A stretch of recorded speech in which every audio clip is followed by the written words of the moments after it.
So it's like, why do I even go to work? Well, why does anybody go to work? Because they need money. It's all about money. Show me the money.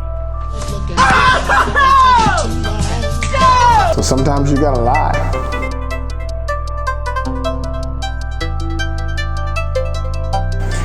Welcome back to the channel. You are watching Life According to Me, episode 5. Today we are talking about jobs and interviews, and actually not really. We'll be talking about the time I wanted a new job so badly. I lied on my resume to get an interview, and then I got called out in the interview. I made a skit about it. It's kind of a visual representation of my pain. Stick around. But before we get into that, we do have updates, so let's run with those. So I finally finished Inferno Eternal, which is book 3 of the Hotel California series under the pen name RJ Wolf. It's finishing up and editing right now, so it should be out in the next few days. So now I'm working on Deconstruction AD book 2, Stargazing, and also the If the World Was Ending trilogy. So look for that in the next few months. In financial news, Charlie Munger came out today complaining about cryptocurrencies. Basically, he said something along the lines of people invested in crypto are trying to just get rich quick without doing any good for civilization. And it got me wondering, when has Charlie Munger ever done anything good for civilization? But Charlie Munger is not alone. Warren Buffett and a lot of other folks are pretty much hating crypto. I myself am not a fan of crypto, but it's for different reasons. I picked up a ball. It helps me think. Everyone is now doubling down on the metaverse. I don't get it. Banks are involved, accounting firms are involved, everybody's trying to purchase, real estate in the metaverse. They obviously haven't seen my other video, or they don't follow me on Twitter, hashtag bankrupt the metaverse. Again, maybe I'm wrong, but maybe I'm right. Who knows? And if Russia invades the Ukraine, then the metaverse is definitely gonna get bankrupt. Think about that. So yeah, that's still a thing. Kind of like the pandemic is still a thing. Unless you live in Florida, because we're done. Now on to the real reason why you are watching this video. See, the problem is it's really 2 in the morning and I'm half asleep. I just wanted to, I already recorded this skit and I wanted to record this part, and I never had a good time to do it because I'm a busy person. So I'm doing it now. So if I look low energy, as Trump would call it, then you know why. This probably won't make the video. But anyway, let me set the stage for you guys. The year is 2002 maybe. I have a job. I'm working. I'm making, I don't know, decent money back then. I'm making like $45,000 a year, which is, pretty decent. I work in a professional setting. I'm not gonna say who I was working for at the time, but it was one of the big 4 accounting firms. But I need money.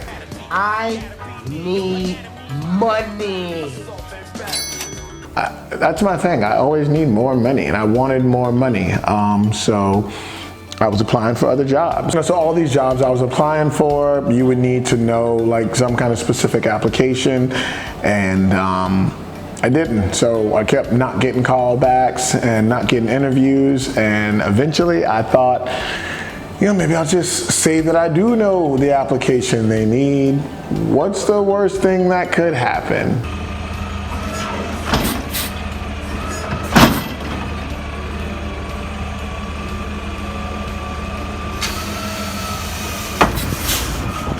So yeah, I put the application on my resume, and surely enough, I got a call back. I got the HR interview, and then I got set up with a face-to-face interview with the hiring manager. So this was gonna be like a 50 to 75% bump in pay, and for a 21, 22-year-old kid, that was huge. I was super excited. Again, I didn't know the application they wanted, but I said that I did, and I figured I'm gonna wing it. Now, my elite interviewing skills did not blossom until later in life. So at this point, I was awkward, I rambled, I talked too much when I got nervous, but that wasn't gonna stop me. This job was mine. I wanted the job. More importantly, I wanted the money that came with the job. So, the day of the interview comes, I'm ready to do it. I get to the company, I walk in, and yeah, so we'll just roll the video.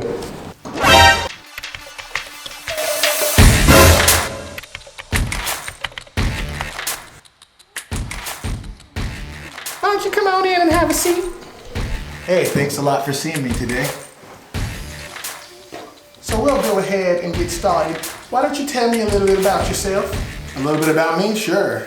So right now I work in software development and quality assurance. So I do a lot of assuring of the quality, making sure things they have a proper quality before they do the software development, and then assuring that, and then looking at things, and I do a lot of project and program management stuff with the software quality assurance. There's like a lot of different moving parts, and there's the quality part, and there's the assurance part, and then there's the software quality assurance part, which is actually totally separate. Most people don't know that, but it's a lot of moving things, of software quality and assurance, and software quality assurance, and just constantly moving things around, and just a lot of assurance and quality. There's a lot of that, and then there's projects, and then I've got programs, and then the programs that have projects with the programs, and just software and quality, all that stuff. That sounds lovely.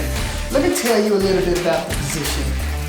This is a senior software quality assurance. Now, this position relies heavily on Load Runner. Do you have any experience with that application? Load Runner? Yeah, I use that all the time. I'm always running things and loading them and making sure that the loads are running, because it's Load Runner, right? And at my job, I'm like the expert at Load Runner. Like, people are always asking me to help them when their loads aren't running, and I get that. I fix that for them. So I'm kind of like the Load Runner guru. So for me, yeah, that won't be a problem at all. Yes, now that is marvelous. Can you show me a little bit about what you do with Load Runner? You say you want me to do what? Yes, what you do with Load Runner. Is that going to be a problem? No, that's not a problem at all. Is that you hear the phone ringing? No phones are ringing, Rashad. None at all. Is that a dog? You hear a dog? Did they just call you? No phone is ringing. There are no cats. There are no dogs. So at this point, I'm freaking out. Never in a million years did I think this lady was gonna ask me to show her what I did with Load Runner. Needless to say, I was not prepared. And she turns her laptop toward me, and I'm a gunslinger. I just start shooting from the hip, baby. Well, here you go. Oh, wow. What's wrong? That's a different version. Yeah, you must have the newest version. We work in a totally different version. So yeah, I haven't seen this version of Load Runner. Well, that's no problem. I have every version. Which one do you use? And I thought I had lied my way out of this until she said that this lady has every freaking version of Load Runner on her laptop. The gig's up! Run!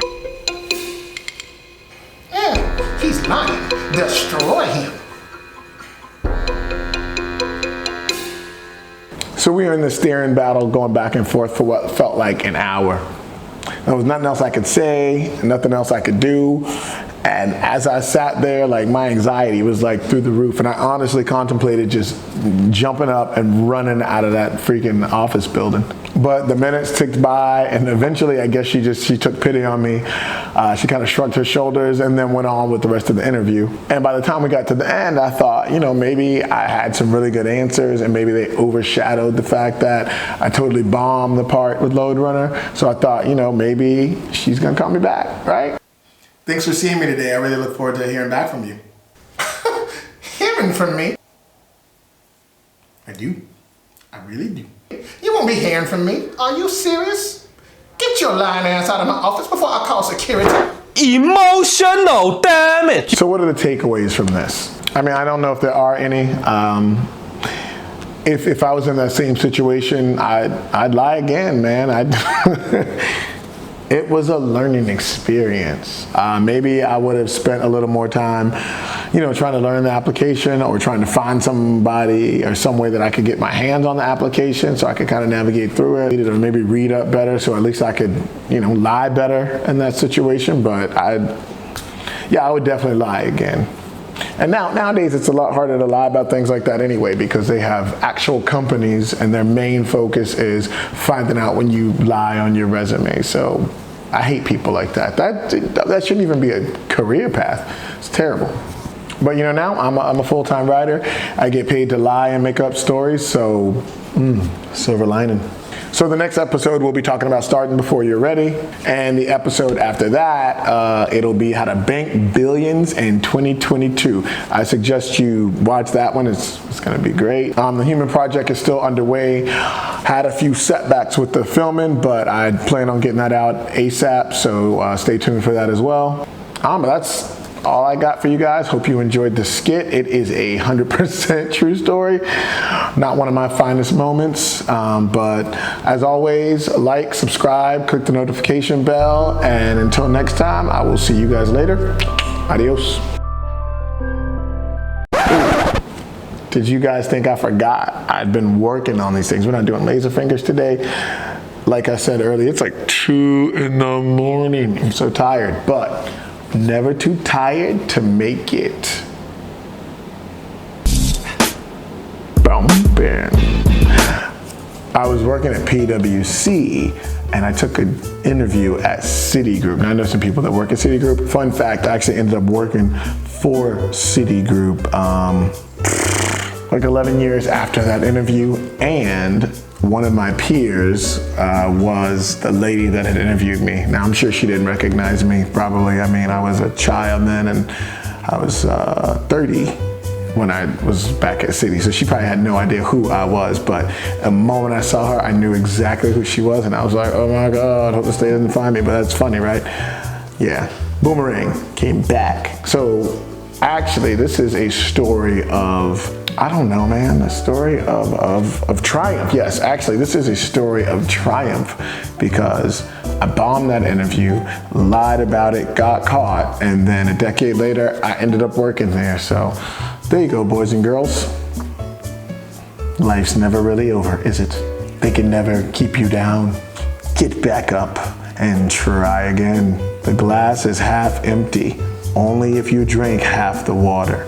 A hit dog will holler. I don't know what that means. Twice on Sunday, once on Tuesday. I've got a squishy ball. It's gonna make my forearms look like Popeye. I'm filming this by myself because it's fucking 2 in the morning. But if I wasn't, zoom in, and then you'll gotta get balanced though. You need good balance. You gotta do both sides. You do both sides. Ooh, did you guys see my night? Oh, check this thing out. He's offering me a pen because I'm a writer and all. Doesn't that make sense? I think it does. Anyway, if you don't believe me about the ridiculous time, zoom in on that. Oh, fun fact. This is the cover for book 3 of If the World Was Ending. See, I put it on my phone, so, oh, did it go away? Do you see it now? I don't know. Check that out. That's cool.